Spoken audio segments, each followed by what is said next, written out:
Good morning, everyone. We are at Jana's. I should say me because there's no we. Ross is off this week. I was hoping to be off, but it didn't work out. And so consequently, I am here at Jana's Marketplace, and I'm certainly hoping some folks will stop by. We were hoping that the DECA kids would be with us last week, and like a dummy, I really didn't take the time to get a hold of the folks over at the high school to see if they could come out this week, and I did try to leave a message with Jared, their advisor, but I don't know if that got through either. So we'll find out together, won't we? This week we did have a fast-pitch softball game for the Faribault Falcons. They traveled to Rochester John Marshall. It started out very well early and did not end so well. It ended early.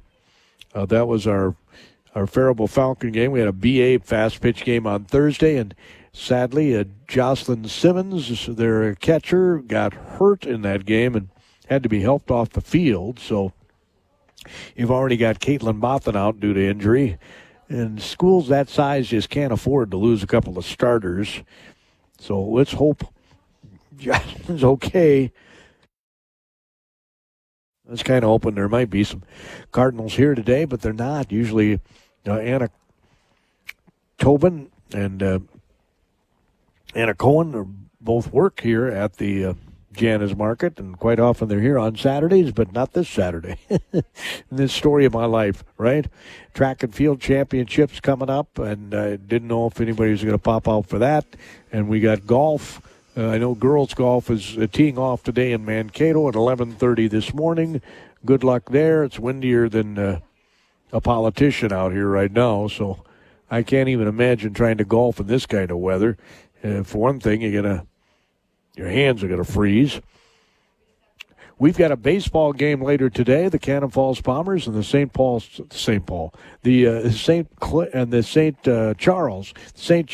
Saints and the Cannon Falls Bombers. I'll be in St. Charles. We'll get underway right about 2:50, a 3:00 first pitch. As I mentioned, we're at Jana's. I took a little tour of Jana's just before we went on the airwaves, and took a look at the way they've remodeled, not really remodeled, but they've repositioned things here at Jana's. And Jana's right. I heard her yesterday on the Birthday Club on KDHL talking about the fact that she thinks they're more efficient this way. She added some seating, which was the primary goal, but they really didn't cut back on anything in terms of what they have for you to take home.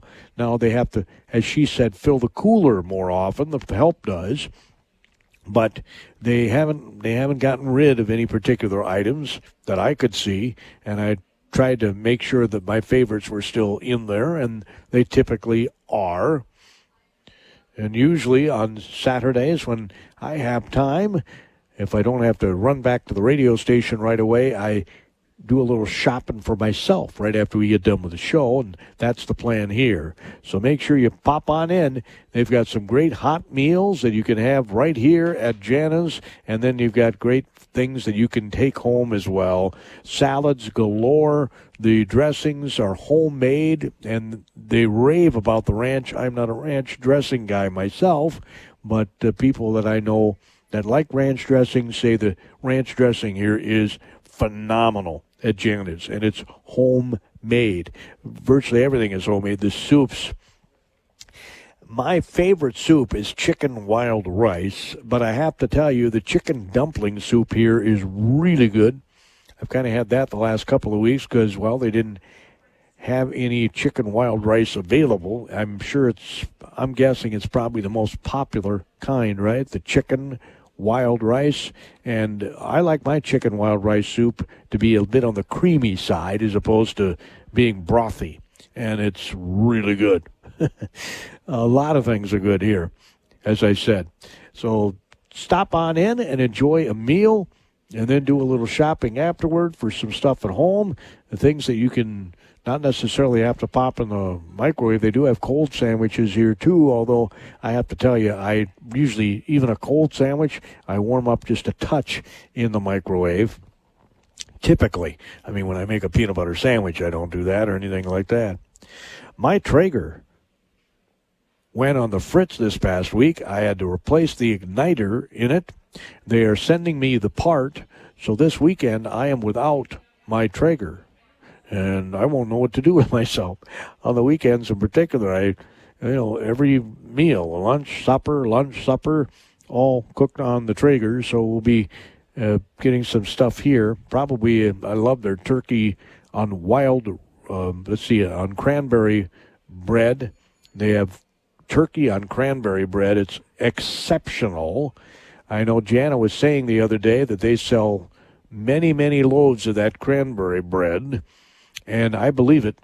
I don't get it because I'm not supposed to have it. Being a diabetic, you're supposed to kind of limit your carbs, and so consequently I do my best to avoid that.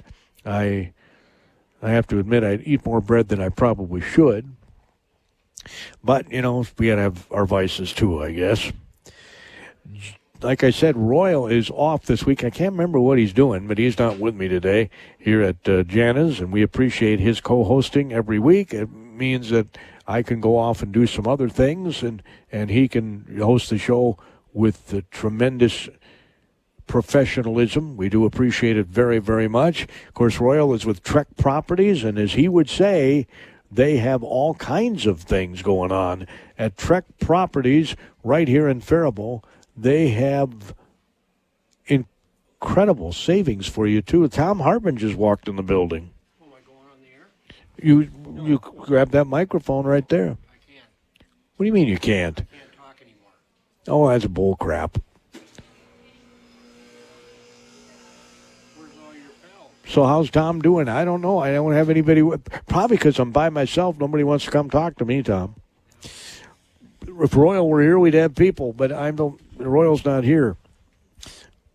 No, I gotta go. Tom's got to run. Tom Hartman, the legend, just stopped by the Jana's Market Grill, and like I said, hopefully some folks will pop on out. I'm going to grab my scorebook here in just a second, and we are going to tell you a little bit about that Faribault Falcon, Rochester John Marshall fast pitch game that we broadcast earlier this week in Rochester. They have their field right on the campus of Rochester John Marshall High School. I mean, you talk about a cookie-cutter field, it's the John Marshall Field. Man, oh man, not a lot of room. But it works. I've often thought that Faribault would benefit by having a field on the campus, but we got that beautiful Alexander Park. Let's use it, right? Like I said, I'm going to grab my scorebook here. I was just telling you about Trek Properties, where Royal Ross works, and he is a realtor, can help you just like any other realtor. He also oversees various associations. Let's see here. So,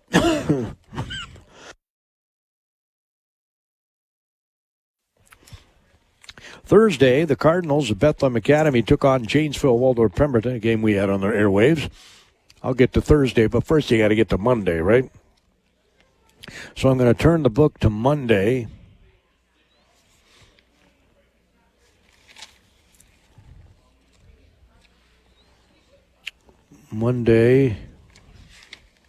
Let me guess, I brought the wrong scorebook.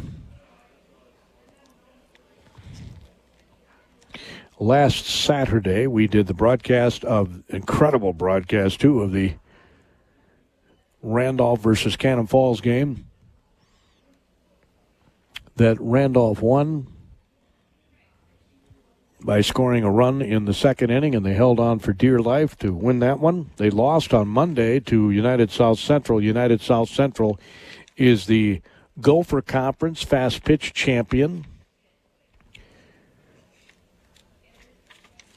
That's right. They're the fast pitch champions in the Gopher Conference. They're the number one rated team in Class A.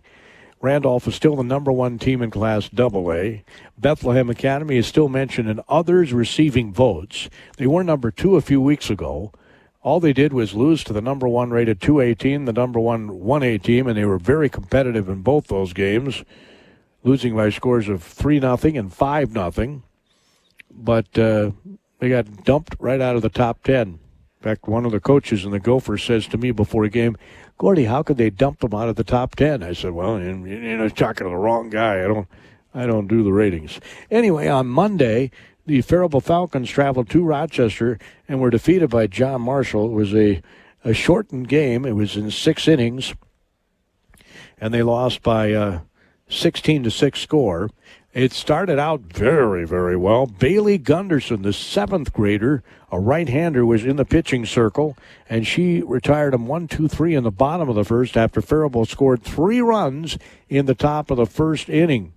Gunderson popped out to the third baseman in foul territory. That was followed by a walk to Jamie Adamic.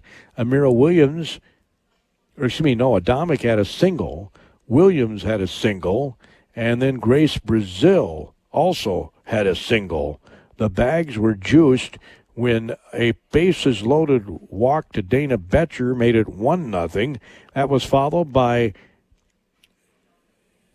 an Audrey Hanshaw 2 RBI double, and it looked like, whoa, something's happening here.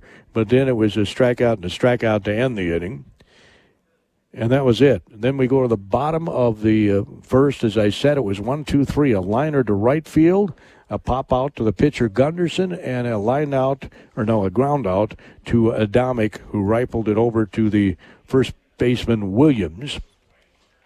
And boom, they're back at the plate.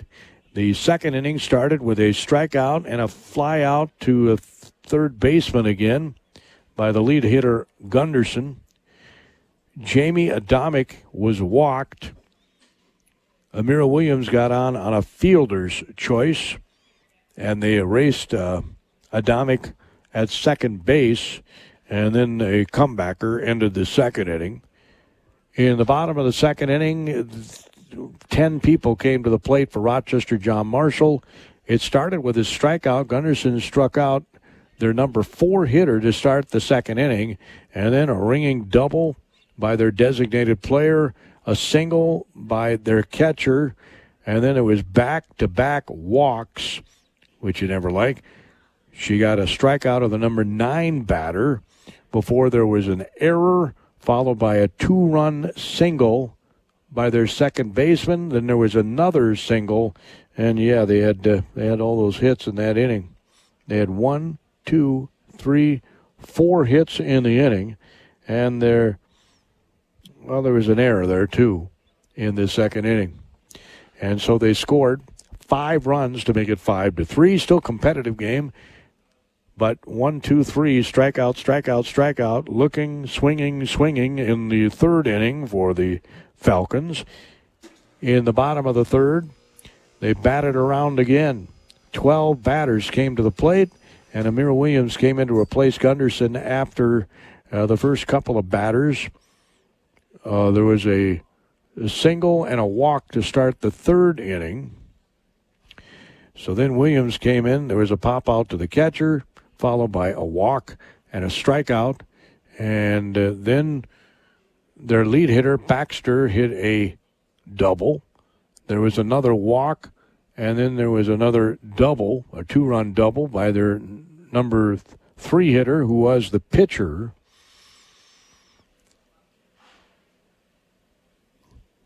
When the inning came to a close, 8 runs had crossed the plate, and they were well out in front. Top of the fourth, give the Falcons all the credit in the world. They didn't just, roll over and say, okay, we're going to go home early tonight. They started with a single by Anderson. Drew Anderson had a single. She's their center fielder. Straightaway center. It was a 1-2 count single. That was a ground out for the number 9 hitter, followed by a strikeout. And then Jamie Adamic had herself a double. There was an RBI double by Amira Williams, a 2-run single by Grace Brazil for her second hit of the day. She ended up with 3 hits on the day, did Grace. And then there was a ground out to end the fourth inning with 3 runs had crossed the plate, and so they were sitting at 6 runs.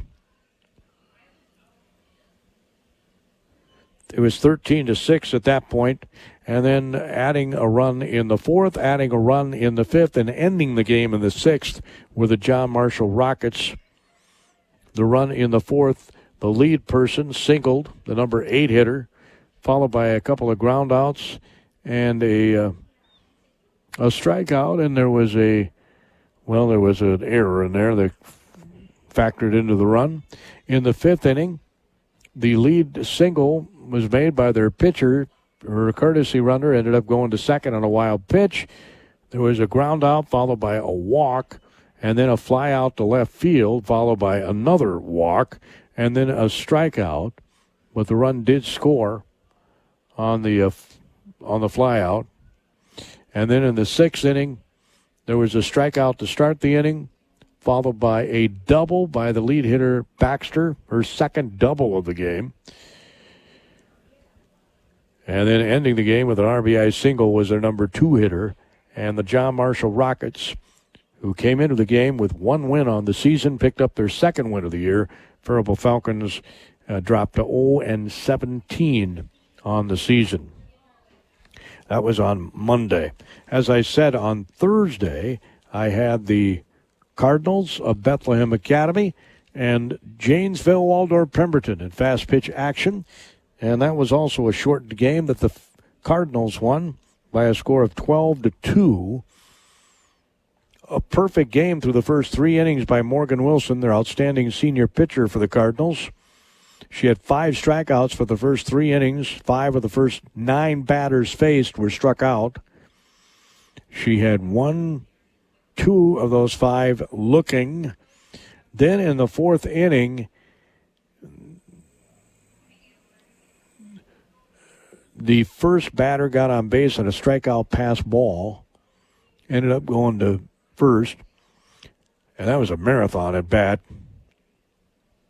There was a 10-pitch at bat there, and the very next batter was hit by a pitch on a 1-0 count. That put runners at first and second.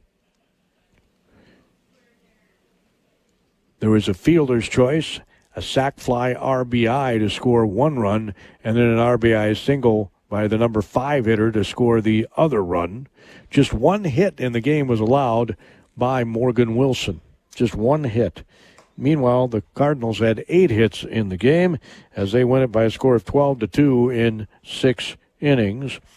I think they had 1 error, and if I remember right, Janesville Waldorf Pemberton had 5 errors in the game. 2 runners were left, 1 in scoring position by JWP, and the Cardinals left 2 runners on base, 1 of them in scoring position. Anna Tobin did what a leadoff hitter should do, get on base 3 of the 4 times up.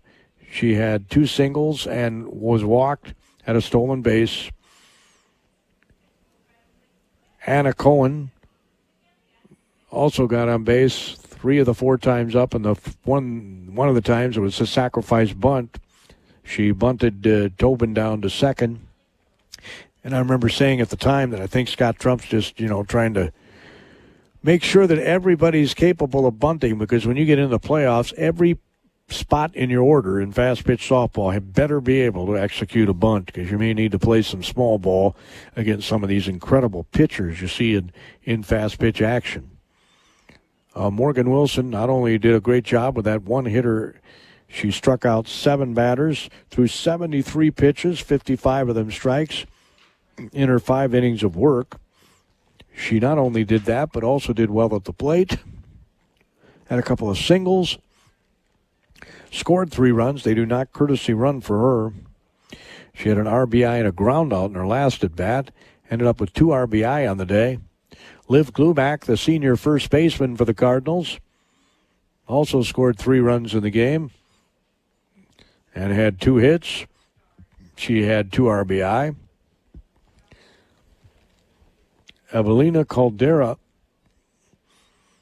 got on base 2 of the 4 times up. She had a 2-run triple in the game. Jocelyn Simmons singled in 2 runs in the first inning, was hit by a pitch in the thigh in the second inning, walked in the third inning, and then she tried to steal second base. She was safe, but got injured on the play. They had to help her off the field. It was so sad. I mean, Jocelyn's a senior, just a bummer. I hope the X-rays and everything came out okay. Lippert then got to the plate, and then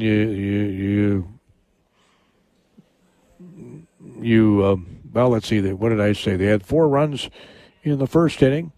They had 3 runs in the second inning.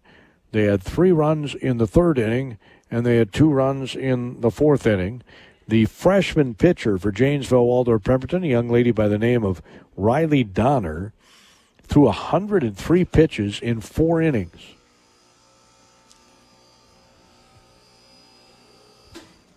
(103 pitches, 56 of them strikes, because it ended in the 5th. I think I said 6th earlier. That was in the JM Faribault game, the 6th inning. 5th inning in this one, as Wilson ended the game like you want to end the game. Strikeout, strikeout, strikeout. 7 strikeouts of, let's see here, 19 batters. 7 strikeouts of 19 batters faced, if I added that right. So again, today we're going to be in St. Charles this afternoon. The Cannon Falls Bombers, it's the final game of the regular season. Seedings are coming out today in Class A and Class AA in baseball and softball. The bigger schools have another couple of days left in baseball. Not sure about softball. And that's the story, and I'm sticking to it. So hope to see a lot of you folks come down to Janus. We got a pretty good crowd popping in right now, enjoying the delicious food. And, of course, it's a very chilly day, so I'm sure some warm food is the ticket, right? The soups here are phenomenal. If you want to take some soups home. Like I said, the chicken dumpling is, well, one of my favorites. Chicken wild rice is my favorite. When I was a kid growing up,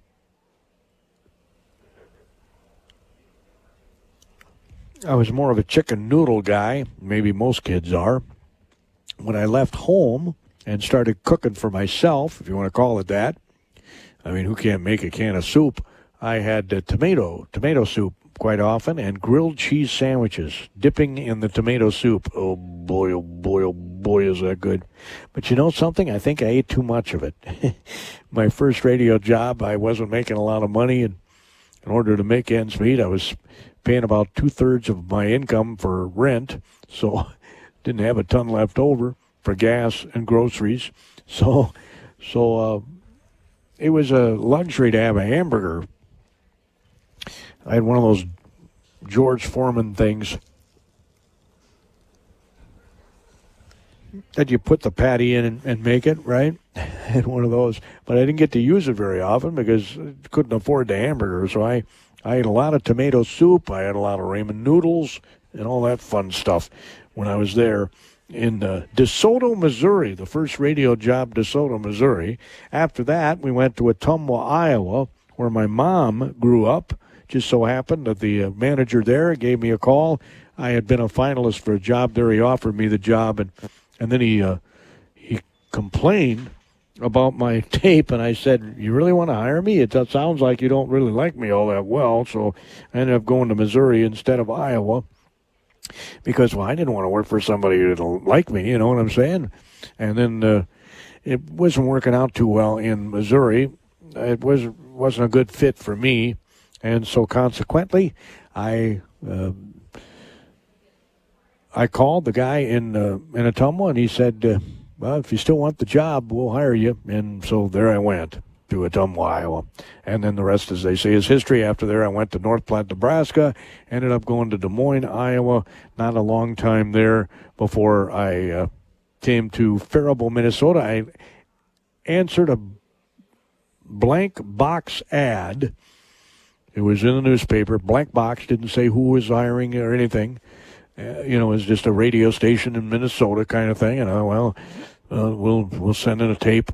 And lo and behold, I got hired, or I got interviewed, I should say. Drove up from Des Moines to Faribault here. I'm driving up the interstate, and don't take this wrong, okay? I'm a Lutheran. I had never heard the rosary before, on the radio. And I'm driving up, and I'm crossing the Iowa border. Wow, they got a pretty good signal here. I got KDHL radio, and I'm hearing this Radio Rosary. And again, being a Lutheran, I didn't really know what it was at the time. I'm like, wow, what is that? So that's the first thing I heard on KDHL when I'm coming to interview for the job. And they offered me the job. And, of course, the rest, as they say, is history. I've been here 38 years as of June the 1st. 38 years. And I have to say I had a couple of opportunities to go elsewhere and decided not to because, well, this has become my home. I love the proximity of the Twin Cities. You can take advantage of some of the things that they have to offer, but you really don't have anything there that you don't have here other than professional sports, right? That's really about the only other thing.